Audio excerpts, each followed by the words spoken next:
স্বরাজত্ব, নিজের অধিকার, নিজের দাবি, এটাই যদি হয় স্বরাজত্ব, তাই বলে কি মানুষের সাথে ঝগড়া করবে হাতে হাতে?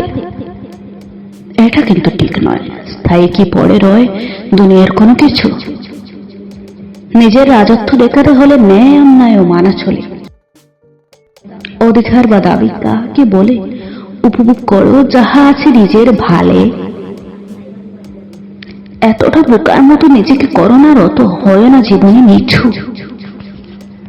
অন্যের সাথে করে বিবাদ করতে চাইছো নিজের প্রাসাদ। কিছুতেই কিছু হবে না, হবে শুধু অন্ধকার। পথ হারিয়ে জীবনটাই তো হয়ে যাবে চুরমার।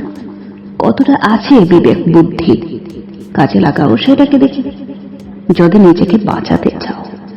অন্যের ব্যাপারে দেখো না রথ, দূরাচারিতা আর করবে কত? এসবে নিজেকে করে পাপি, জগতে কখনো হবে না সুখী। যেটা তোমার ভোগ্য প্রাপ্য সেটাই তুমি করো গ্রাহ্য, এতেই নিজেকে বিলিয়ে দাও।